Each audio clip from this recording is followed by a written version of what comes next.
ஜல்லிக்கட்டு நடத்த அனுமதி கோரி தேனியில் ஜல்லிக்கட்டு வீர விளையாட்டு மீட்புக் கழகத்தினர் மாவட்ட ஆட்சியர் அலுவலகத்தை முற்றுகையிட்டு வாக்காளர் அடையாள அட்டையை ஒப்படைக்கும் போராட்டத்தில் ஈடுபட்டனர்.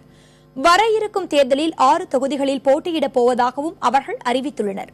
இதுகுறித்து அந்த கழகத்தின் மாநில தலைவர் ராஜேஷுடன் நமது செய்தியாளர் பாலாஜி நிகழ்த்திய நேர்காணலை பார்க்கலாம்.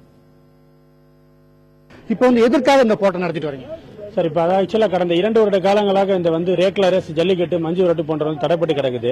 நாங்களும் எங்களோட போராட்டங்களை கிட்டத்தட்ட 23 மாத காலமும் பலவிதமா வலியுறுத்தி பார்த்துட்டோம். மத்திய மாநில அரசுகளுக்கு செவிசாய்க்கல. சோ எங்களுக்கு இப்போதைக்கு இருக்கிற ஒரே ஒரு டெர்ம் கார்டு இந்த சட்டசபை தேர்தல் மட்டும்தான். சோ அதனால நாங்க என்ன பண்ணிருக்கோம் அப்படின்னா, இன்னைக்கு தேனி மாவட்டத்தை பொறுத்த வரைக்கும் ரேக்லா பந்தயங்கள் நடக்கிற கம்பம் பகுதியில இருந்து எல்லா அமைப்புகள்ல இருந்து வந்திருக்காங்க.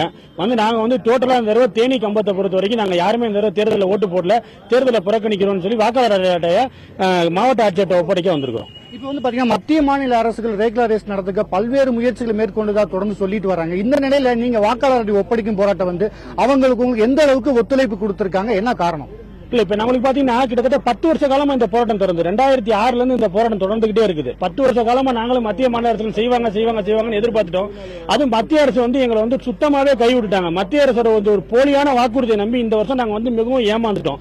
அந்த ஏமாற்றத்தோட வெளிப்பாடு தான் இன்னைக்கு நாங்க வாக்காளர் ஒப்படைக்கணும்னு வந்திருக்கோம். பிளஸ் இந்த தடவை நாங்க வருகிற சட்டசபை தேர்தலில் நாங்க 6 தொகுதியில போட்டியிடணும்னு முடிவு பண்ணிட்டோம். அந்த 6 தொகுதியை நாங்க அறிவிக்க போறோம். இப்ப 6 தொகுதினா இப்ப 6 தொகுதி எதை நோக்கா அந்த 6 தொகுதியை செலக்ட் பண்ணி வச்சிருக்கீங்க? என்ன காரணம் 6 தொகுதி மட்டும் நிக்கிறதுக்கான காரணங்கள் என்ன? இல்ல, இந்த தென் மாவட்டத்தை பொறுத்தவரைக்கும் இந்த 6 மாவட்டங்கள்ல இது ரொம்ப பரவலா நடக்கிற இந்த விஷயம். இந்த மஞ்சு விரட்டு, மாட்டு வண்டி பந்தயம்ன்றது ரொம்ப பரவலா நடக்கிற விஷயம்.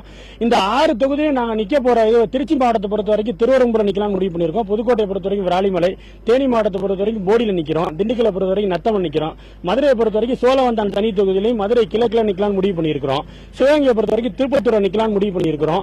இதுல எல்லாமே முடிவு பண்ணிருக்கோம். இதுல நாங்க முடிவு பண்ணி வாங்க போற இந்த 10,000 ஓட்டு தான் 2 பெருங்கட்சிகளோட வெற்றியை தீர்மானிக்க போற ஓட்டு. அந்த 10,000 ஓட்டை கண்டிப்பா நாங்க வாங்கி இந்த பெருங்கட்சிகளுக்கு ஒரு சவாலா இருப்போம்.